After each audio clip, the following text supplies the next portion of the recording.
You know, when it comes to the Nintendo Switch 2 power, I do hope we see a decent visual bump in new Nintendo Switch games like we saw in Super Mario Odyssey or the Legend of Zelda Breath of the Wild and Legend of Zelda Tears of the Kingdom on the Nintendo Switch. I mean, could you imagine the next Mario or Legend of Zelda, or heck, even the next Donkey Kong whenever Nintendo will make a new game in that series? And how that will look on the Nintendo Switch 2, which, by the way, what games do you guys think Nintendo should do in the first year of the Nintendo Switch 2?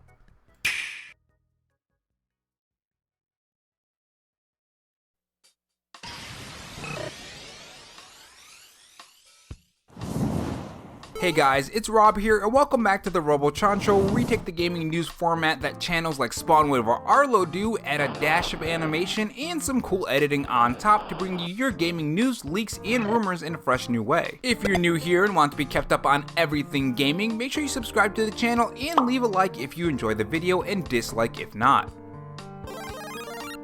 In this video, we are going to talk about the latest Nintendo Switch 2 updates, leaks, and rumors. These include the battery life of the Nintendo Switch and handheld mode of the Nintendo Switch 2 as well, according to a new Nintendo Switch 2 leak. If you guys enjoyed this video, leave a like, it helps the video reach more viewers when you do, and if you want to follow me on Twitter, my Twitter handle is RoboRob93. Without further delay, let's get on to the topics. So the Nintendo Switch 2 rumblings and discussions continue with photos, to specs, to manufacturer info. There's a ton of stuff on the Nintendo Switch 2 topics, and it's been pretty fun to talk about it in my personal opinion. Because what we're really talking about is the future of the Nintendo Switch 2 when it comes to discussions surrounding this console. The time when we can finally get a bunch of crazy new Nintendo Switch games revealed. I mean, imagine the first Nintendo Switch 2 Nintendo Direct, and just the potential for what will be shown at that Nintendo Direct. Not just the first one, but the first year of Nintendo Directs. And not only that, but also during the summer when Nintendo holds their big Nintendo Direct. I mean, I think something huge is going to be shown there. It's going to be a pretty crazy year in that first year, and really exciting too. But for now, let's talk about this leak on the Nintendo Switch 2, which WCCF Tech has some details on. So the title of this article reads, Nintendo Switch 2 AMD bid didn't go through due to the handheld mode performance and efficiency. Leaks suggest excellent battery life. And this is what WCCF Tech has to say. The Nintendo Switch 2 had a chance to be powered by AMD, but the company lost the bid to produce the next Nintendo console due to the handheld mode performance and power efficiency, according to rumors circulating online. So I think that part of the article is pretty interesting, because when you think about the Nintendo Switch 2 and its handheld nature, of course you need a very good battery, right? And power efficiency, which does affect the battery life. I mean, the whole point of taking the Nintendo Switch on the go is to play the games on the go, and if the Nintendo Switch 2 ends up dying real fast because of the extra power, well, then it's not going to be that good of a handheld, right? Or I guess more specifically, you would call it a hybrid, because that's what Nintendo considers it. As reported by a new video by Moore's Law is Dead, AMD lost the bid due to its chip's performance and efficiency at 5 watts. The company reportedly wanted Nintendo to push the system in handheld mode at up to 15 watts to get a truly next-generation performance, but the Japanese company didn't want to push its console that far, as they didn't want to have a heavier battery. Ultimately, Nvidia's chip provided the same power as the AMD chip with much better efficiency and a far cheaper node,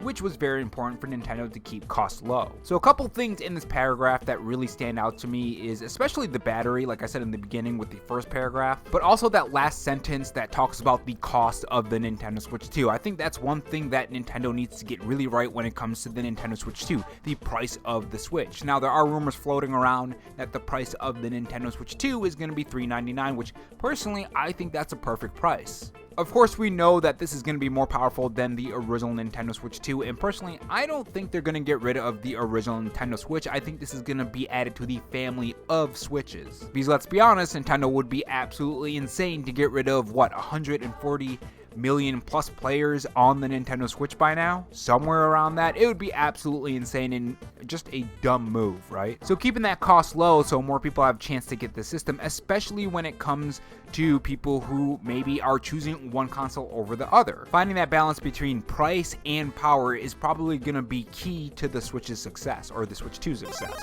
Now, there's another line in this that really stood out to me as well. The 15 watts to truly get next-gen performance? When you think about next-gen performance, you kind of think of the PS5 and Xbox Series X, right? But what we're seeing on the Xbox Series X and PS5, aside from the PS5 Pro, of course, because that was just announced, next-gen performance seems to not be what we all think it is, if you know what I mean. It's not like 120 FPS like they promised. They were promising a whole bunch of things when they announced each console, and they just didn't really deliver in my personal experience. And what I'm seeing from new games being announced and stuff, a lot of times the performance isn't 60 FPS 4K. And you would think all the promises that they made, yeah, it would be that. That would be at the very least 60 FPS every single game. But no, that's not the case. So when they talk about the next generation performance, what exactly are they talking about when they talk about that? In my opinion, next generation performance when it comes specifically to the Nintendo Switch, because the PS5 and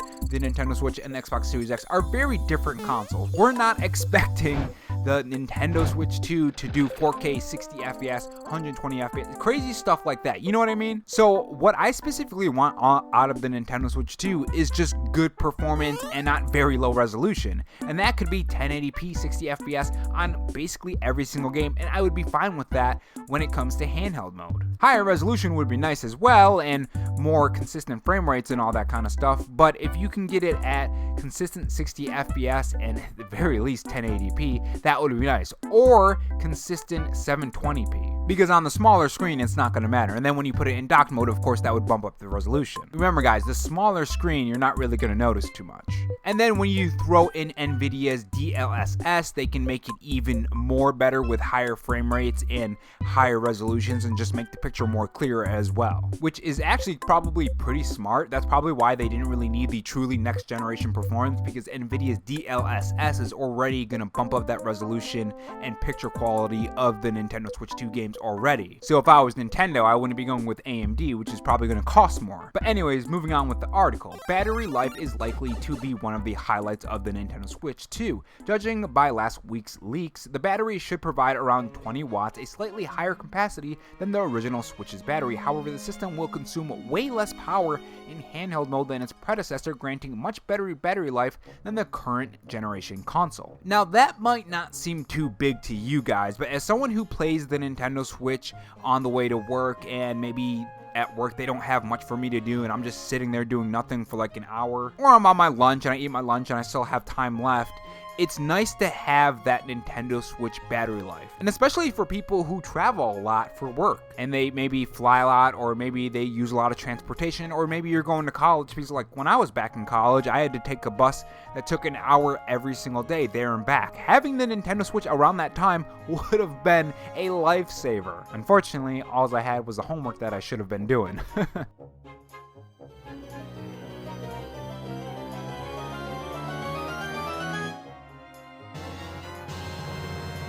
But yeah, if the battery life is going to be way better because of the power consumption, that is fantastic, because I love handheld mode. That's how I use my Nintendo Switch for the most part anyways, unless I'm playing like something like Ring Fit, which I have played that in handheld mode. Well, technically not handheld mode. You have to set the screen down and then you have to put the Joy-Cons in the Ring Fit stuff, but you guys get what I mean. Actually, funny enough, there was this one time when the power went out in my house and I was in the middle of Ring Fit and I'm like, damn, this sucks, I can't play Ring Fit. And then I remember, oh wait, let me just take it out of its dock and I could just play it on wherever. I think I set it on like my table with all my figures on it. And that's why I love the Nintendo Switch 2. That was one instance where it kind of really clicked.